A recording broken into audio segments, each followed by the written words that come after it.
Today, today.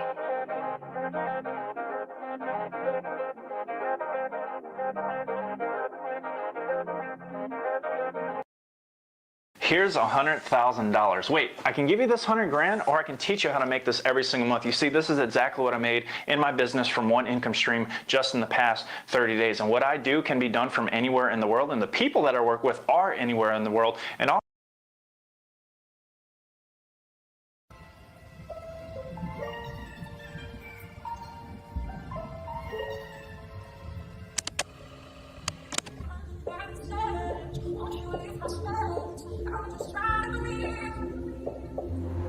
Yo, Bash, you been tripping on them hoes.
Lamita Feed is 101 years old. When COVID hit, we had some challenges. I heard about the payroll tax refund that allowed us to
Did you know that you could get $50,000 to over $150,000 of investment capital at 0% interest rates to fund any business or investment that you want? That's right. You could quickly and easily access $50,000 to over $150,000 of free money in less than 30 days to invest in guaranteed businesses and investments, all without having to risk your own cash or credit. And this is even despite all the craziness that's going on in the economy right now. It's true. There's a little known funding hack only used by the wealthiest investors in America right now called 0% interest funding. And 0% interest funding is exactly what it sounds like. It's free money that comes without any interest that you can use to invest.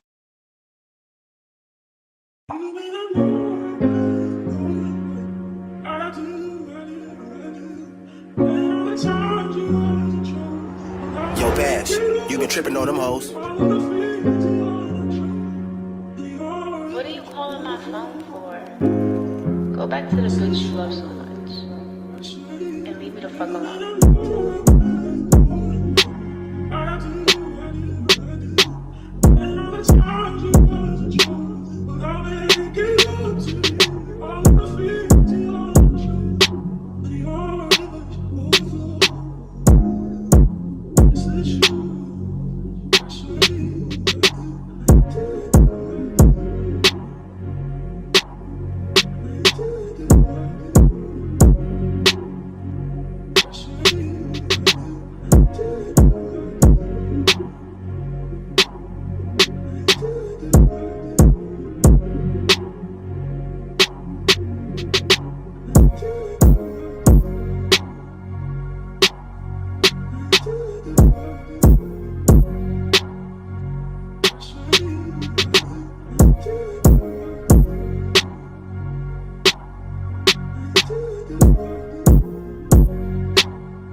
Burn live, marijuana keeping y'all connected. Hashtagging these red eyes, changing the viewers' eye red, keeping underage smoking off social media, killing ourselves for your entertainment. Sitting here with friends and family, starting a cannabisation.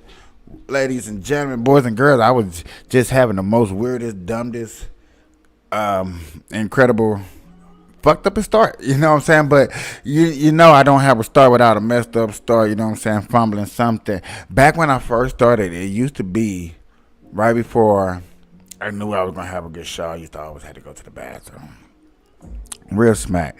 This is what I have come to. I appreciate everybody hanging out with me. I appreciate that I fixed everything and I thought about everything all at the last second. I couldn't believe I was having the biggest brain fart. I was like, man, I had the biggest delay in my music. I'm like, the music, the sound, everything is just delayed. I'm like, what's going on? Shout out to everybody that just joined. Shout out to my new subscribers that just came this morning. They was very intrigued on trying to watch the show and come see the show and do a shout out to people that do come watch the show. You know, we got a new little change of scenery. Things gonna be a little different. As you see, the background is how it is. I gotta get used to that. My camera straight ahead and not actually look at this big old screen that's right here. That's gonna take some good use to it. I normally would have a shortcut to that, like have the screen and the camera right next to each other, so it'd be easy to look at the screen and the camera. But that's something that, yes, I'm gonna have to work on. Might end up getting a camera 1 and a camera 2. Camera 1, camera 2. I might have to work on that. Bad, very, very, very busy day. You would think today was so busy that I would be asleep as soon as I wake up tomorrow. That didn't make no sense. You'd think I'll be asleep by now, as much as running around and sweating and things I'm doing, but I am amped. I am ready to give y'all a show. I really didn't. Strangely, I didn't have time to really find things to actually talk about. I almost had an idea to put my monitor, because my partner wanted me to put the monitor in front, but I was going to put it right over here in this corner. I almost did that, because now it's like I'm looking at the camera, but then I got to look way over here to find out what I want to talk about, what I want to discuss. Then I got to turn back this way to remind me to look at you, the audience.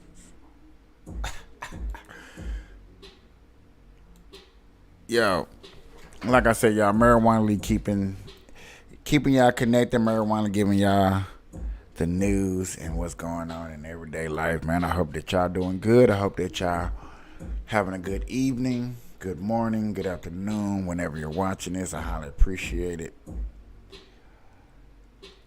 A lot of people have been making stories that I have been saying about things that I've seen already been discussed. So today is really just me trying to find that new something to talk about that nobody else is really talking about. Actually, there are some things I want to talk about, but there's not like totally no news coverage of it. So it's like I don't know what to say for us that. I don't even know how to start can't start a story off when you don't have no receipts to go by. And that's exactly what I'm at. I'm at a point to where I got stories I want to talk about, but no receipts to back it up. So therefore, I can't really do anything about it. So, yeah. We're gonna kick off some stories. Let's see.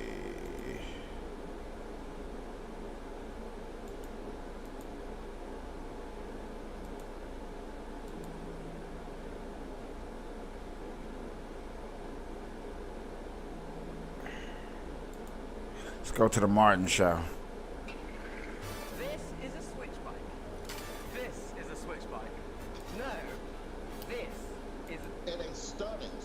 decision, the Supreme Court today ruled that a North Carolina legislative challenge would not go forward, which would have fundamentally changed the way the elections are running in the United States of America. At its base, this case was based upon a challenge presented by the North Carolina state legislature, arguing that because the Constitution lays out that states alone are in charge of overseeing their own electoral processes, that any review by the Supreme Court of the state of North Carolina, by the Attorney General of the state of North Carolina, by the State Elections Board of North Carolina should be null and void, and that sole power should lie with the state legislatures in order to determine how elections should be run.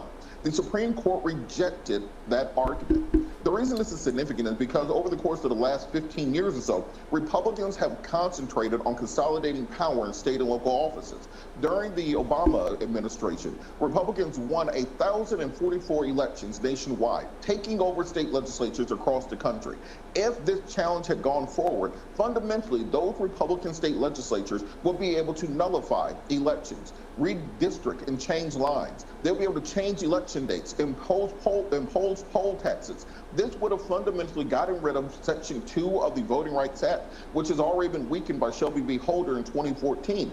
This decision by the Supreme Court, along with the Louisiana decision on redistricting yesterday, as well as the Alabama decision on redistricting a week ago, as the most significant upholding of voting rights that we've seen in nearly 40 years in the United States of America. This is a crucial decision, particularly coming from a Republican court. Remember, this court has 3 justices appointed by Donald Trump: Neil Gorsuch, Brett Kavanaugh. This argument about this voting right things, at first I didn't understand it until I think I showed a video yesterday about Georgia and how certain lines divide the black community, so their voice is not being heard if they vote a certain way and stuff like that. So that's what this is talking about, is right here. It's still they're talking about this Vote Act, which I ain't gonna lie to you, until they put out some more stuff, it's really kind of hard to get into that and discuss voting acts, because every state, every county is different. They always going to stay different. After decades of booming growth, the commercial real estate industry has run into a brick wall. Building values are plummeting, offices remain empty, and now rising interest rates could put pressure. The industry could pressure the industry even further. CNN's Vanessa Yurkevich is here with more. They're statuesque, vast and staggering, and they're empty. Skyscrapers and office buildings once stacked high with businesses are experiencing high vacancy rates in the U.S., nearly 19%, 5.5% higher than before the pandemic. I think it's a very unique moment, nothing like any disruptive marketplace that I've experienced over the past 40 years. The pandemic emptied offices around the country. Today, the number of people returning to in-person work is less than 50% in 10 major metro areas, forcing companies to rethink physical office space. Half of the biggest global companies say they'll need less real estate in the... But remember, ladies and gentlemen, remember that the economy under Joe Biden is up 6% since the pandemic. So, you know, all these empty buildings are this is supposed to be a lie. This is not supposed to be happening. This is not what you're supposed to be seeing. This is not real. This is not happening because our democracy under the Democratic administration says that this looks good, you know. This 50% major global emptiness of real estate supposed to be looking good. Jobs everywhere. Okay? So don't forget. I just want y'all to make sure that we remember these things when we see these stats. The next 3 years, leaving landlords with loans to pay in a bind. If there's no tenant, you're not making money. Right. What do you do? There's no recouping, lost income for downtime. Stephen Durrells runs the leasing at SL Green, New York City's largest commercial landlord. With more than 30 million square feet of space to rent, the collapsing demand for office space means their tenant vacancy rate shot up from 3% pre-pandemic to 10% today. That calls for some creativity.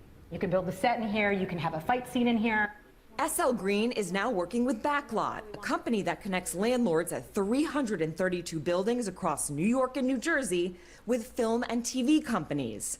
This episode of Law & Order was filmed in this vacant office in Midtown Manhattan. The Watcher on Netflix and these East Side offices. I think people are starting to look holistically at how they can support a revenue stream. This year, SL Green says it will earn $3 million from film. Basically, this is not a real story. Basically, y'all know what they're saying. We're going after the rich people because the poor people can't afford us. When they so-called want to get rid of small businesses, some big businesses, which we think is big, is still small, can't afford this. So you're getting rid of big businesses too.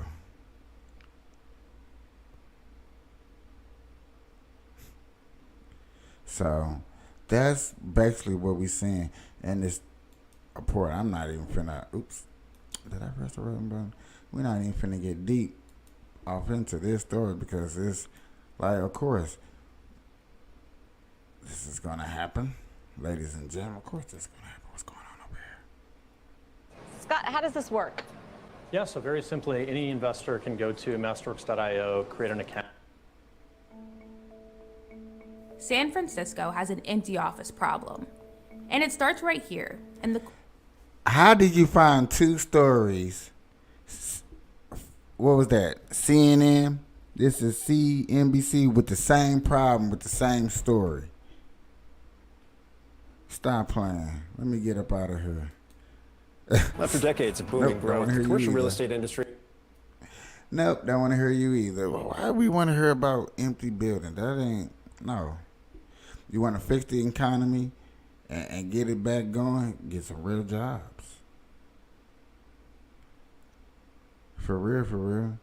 You know, we're not going to keep looking. What in the hell is this? 3. Yo. Yeah. What's going on, y'all? What's going on, We are guys? back with one. So glad you're with us. Hope you're doing well, taking care of yourself, and staying healthy because summertime is here. Let's go. Let's go. So we got the inconvenient. Y'all know we did the inconvenient truth of the Democratic Party. So now they had inconvenient truth about the Republican Party. Okay, let's see what they're saying. Racist, sexist, Republican. These words are virtually interchangeable, at least according to most professors, journalists, and celebrities. So are they right? Let's take a look at history.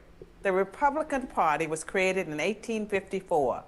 The first Republican Party platform, adopted at the party's first national convention in 1856, promised to defeat, quote, those twin relics of barbarism, polygamy and slavery. Those twin relics were spreading into the Western territories. Republicans feared that as those territories became states, polygamy and slavery might become permanent parts of American life. Really? Polygamy, the marriage of one man to multiple women, devalued women and made them a kind of property.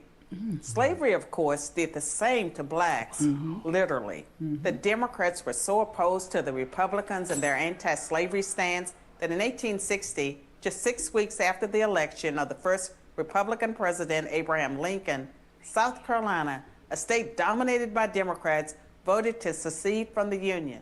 The Civil War that followed was the bloodiest war in U.S. history. It led to the passage by Republicans of the 13th Amendment, which freed the slaves, the 14th Amendment, which gave them citizenship, and the 15th Amendment, which gave them the vote. 3 amendments. In 1870, the first...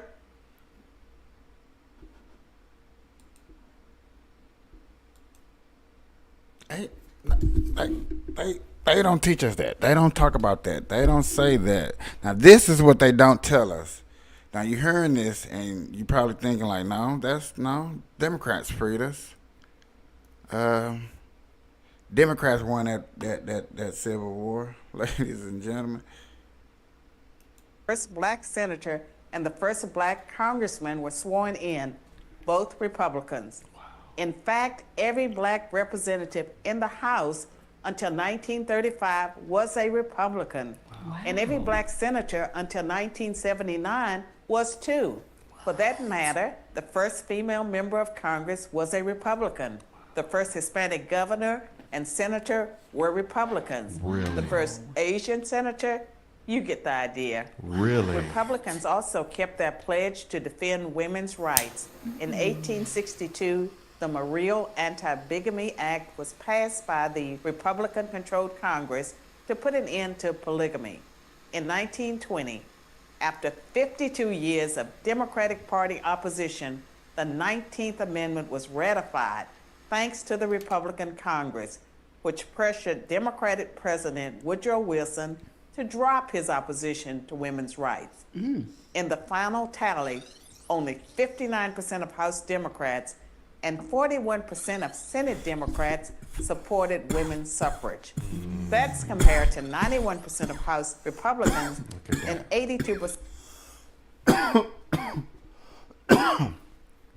They don't teach you this.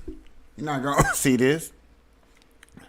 These are lies, ladies and gentlemen. These are lies. Republicans don't do this. This is black supremacists happening. Trust me. This is what you listen. If you believe this rhetoric, if you believe that the Republicans freed black slaves, you have a problem. You have an issue. You need your head looked at. You straightophobic. you USA-ophobic. Okay? That's a word. Look it up. If you believe this rhetoric that you see, you're USA-ophobic. And that can turn into a hate speech. There certainly was a war on women, and it was led by the Democratic Party. Wow. And look how the table have turned. The Democrat Party said, you know, women's rights. But you on the wrong party for that, don't change it, cuz. You in the wrong group for that, ain't you?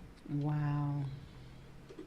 Here's how Jeff went from dreading his job as an oil worker in freezing Canadian winters to planning his permanent escape to a sunny Spanish beach. And he need did to work it by on simply getting these reverse engineering. commercials up out of here. But while Republicans had won a major battle for women's rights, the fight for black civil rights had a long way to go. In the 1920s, Republican President Calvin Coolidge declared that the rights of blacks are just as sacred as those of any other citizen. By contrast, when famed sprinter Jesse Owens, a staunch Republican, won 4 gold medals at the 1936 Berlin Olympics, he was snubbed by Democratic President Franklin Roosevelt.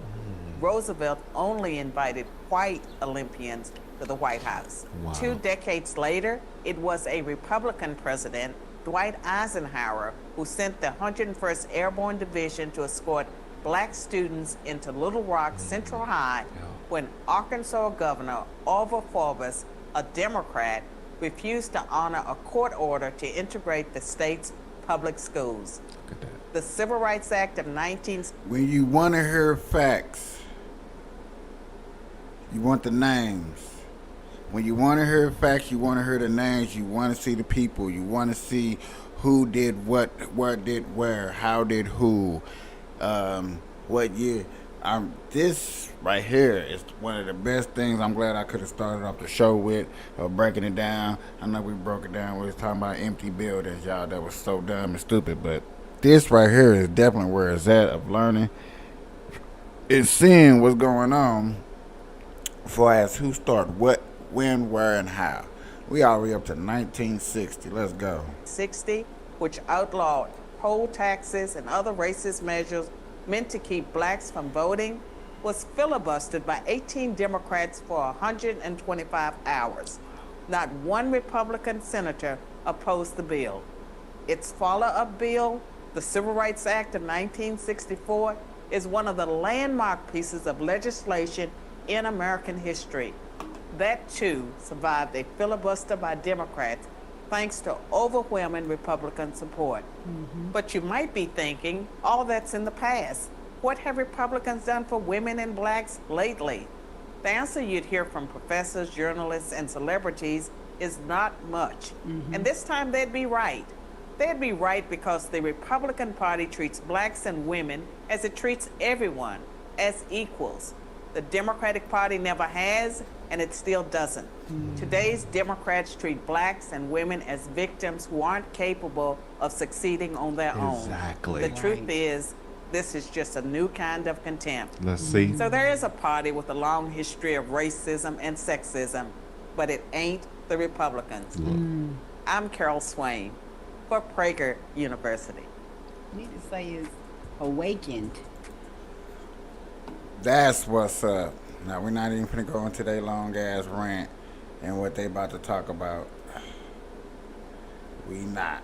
But that was good. I might have to break that down and stuff like that, man.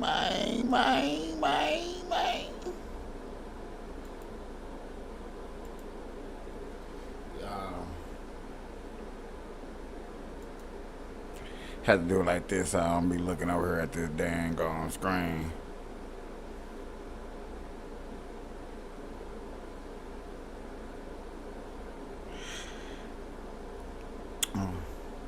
I've been noticing a little drag too. But then I guess you just see me looking dead at the screen, huh? It's like I'm looking dead at the screen. I see exactly what you see. Looking dead at it.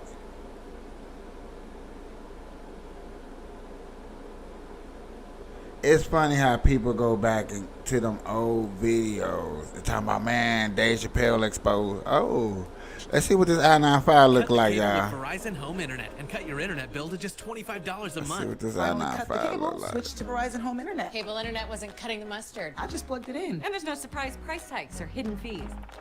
Hey, cut it out! Switch to Verizon. It is Thursday night. We begin with breaking news on a week of headlines about deadlines. Word tonight that another will be beaten.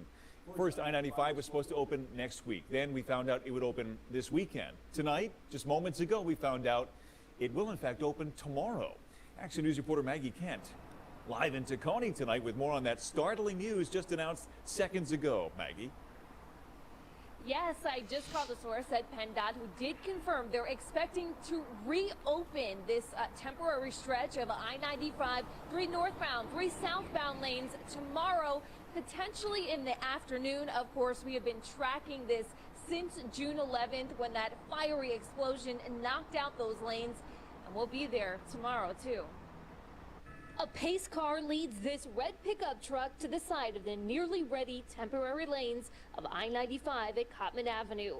While the white and black Camaro looks cool, the red Chevy Silverado behind it is actually the star of the construction site today. It is a jet engine. It's going to blow out about 1,400 at 1,400 degrees Fahrenheit. About 3,000 pounds of force. On the back of the truck, on loan from the Pocono Raceway, is a high-powered jet engine, typically used to dry the racetrack after it rains. This dryer hasn't been used in any application like this anywhere in the country that I'm aware of. Today, construction crews are laying down the final layers of asphalt over the 6 lanes of traffic. The track dryer will ensure the surface is dry and clear so paint lines can be applied. All part of the process to open the roadway to drivers. So the question is they opening it too fast? You think they doing it too fast? Too fast? I understand we want a quick turnaround and we wish the best for people. We don't want nobody, being, I don't know, man. Safety first, bros. Safety first, homies. I don't know, man. I'm not feeling that. I hope it works. I'm trying to understand that today's technology, anything is possible. You can get done faster and quicker. True indeed. Like, that's not bullshit.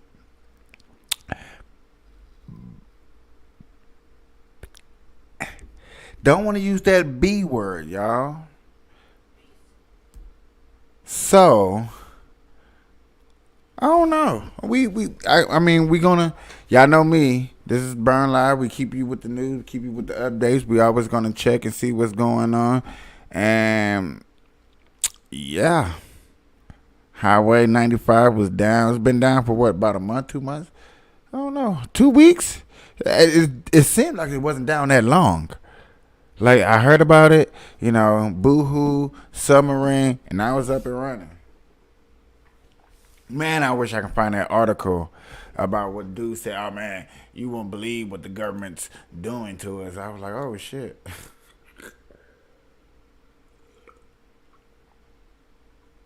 What's going on? I don't know. No, something about some court. I can't pronounce it right. What in the old Olympic jerseyness is this? Y'all talking about some classics. Y'all want to see some classics real quick? Hope I don't get in trouble. Wow, it burns. Stop eating it. Oh, it burns good. I got an idea. Part football, part wrestling. Breakthrough and Conquer is next for contenders and gladiators alike. Anybody ever watched this? I know y'all didn't. This is before y'all time. This was before your time. And Electra will man the breakthrough portion of this event. Adults. First up for the contenders, Yvonne Montalvo. She is yet to... Hey, no bull crap. When you looked at these people on her, you looked at like mine. You kind of looked at your girlfriend and you was like, you know what? You're not strong as her. You can't do it like her. Cause watch this. We're not gonna stay on her long. I'm just getting a little bit off of it. But watch this. This is probably ain't finna be. She's got that good high kick action. Let's see if she can display a little of that here. At least maybe not too much in Electra's face, but here in Breakthrough and Conquer. Oh my God. This looks like this is just gonna be terrible. Successful in either one of the two portions of this event. Yvonne looking to make a move. Electra's got her cornered, and out of bounds she goes. So no points there. She didn't do that spin, right? She tripping. Look at that camera view. They need that in the NFL. They need that in the NFL. Get that close up right there, put it on that dot so you can see that hard cracking hit. Now it's on to the Conquer ring. She's got 15 seconds to knock any portion of Siren's body outside that Conquer ring. Siren mighty powerful. Yvonne had the lower leg there for a moment. She shouldn't have let go. 5 seconds to go. And time is it. That is, look how strong she is. Inspired. Siren just too big and powerful to get out of that ring. So a shout out for our two gladiators.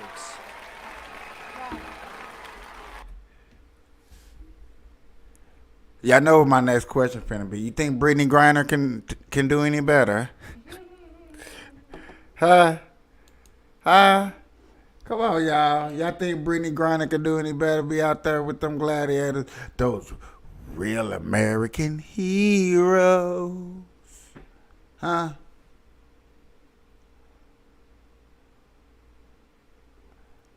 See, now, I will go to sports real quick, but I promise you this breaking news is not real breaking news how we be thinking it is. And that be pissing me off. They be making me mad. I be thinking I don't really finna hear some breaking news. And it really don't be breaking news. They done broke. You know what I'm saying? They just talking about what ifs and what might be's. I don't like what ifs and what might be's. Yep, let's go to it. A major crime crackdown in the district. Federal law enforcement agencies and D.C. police announced the arrest of members of the Kennedy Street Crew.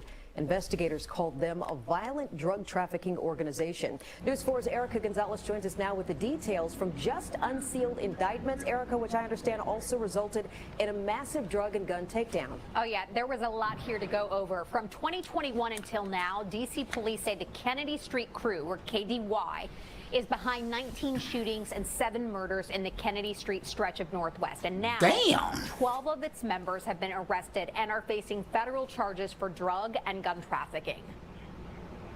In connection with this... Hey, you see how she said that? Hold on, y'all. This is what I want y'all to say. Look, she said that like she's from the hood. Like, she's like, oh my God. Like she's so happy to God. Shootings and 7 murders in the Kennedy Street stretch of Northwest. And now, 12 of its members have been arrested and are facing federal charges for drug and gun trafficking. In connection with this Sound like she had got it we've herself. seized over 400 grams of fentanyl, approximately 1 kilogram of cocaine, over 100 kilograms of marijuana, and more than 40 firearms, including 8 suspected machine guns. Investigators say KDY had been working the streets of Ward 4, but were branching out to other areas as well, moving large amounts of guns and drugs. News 4 has covered a number of brazen shootings allegedly involving this very crew. Authorities say the community has had enough. Interim D.C. Police Chief Ashawn Benedict says the people responsible for the takedown are a group called the Violent Crime Impact Team, started 2 years ago. So that's D.C. Police, ATF, DEA, FBI, and even the IRS coming together to get guns and drugs off the streets. That's how you get guns off the streets. Not changing no laws. You go get the guns. Don't change the law. Go get the guns. Look at them. Look at those brave officers. If an IRS criminal investigator is part of this case, you know you really tripped up, because they're not really looking at nickel and dime investigations. They're here because the Kennedy Street crew is not some corner crew. This is an organized criminal organization, and it took a sophisticated investigative effort to bring them down. This is apparently the 5th bust of its kind since that group was assembled. And as far as all the drugs that were confiscated, they would have had a street value of some hundreds of thousands of dollars. Sean and Leon, back over to you. Erica Gonzalez with the latest. Hey, that's what's up. While she talking about hundreds of thousands of millions of dollars, I got a Birkin bag with that Chanel outfit.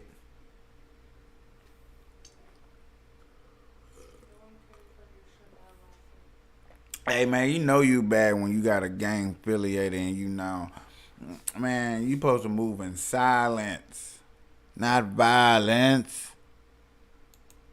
That's what's wrong with y'all Recordings now. just got better. Y'all moving around. Hey, it's Dana from StreamYard. I'm so excited to announce that local recordings are Pro Group Management.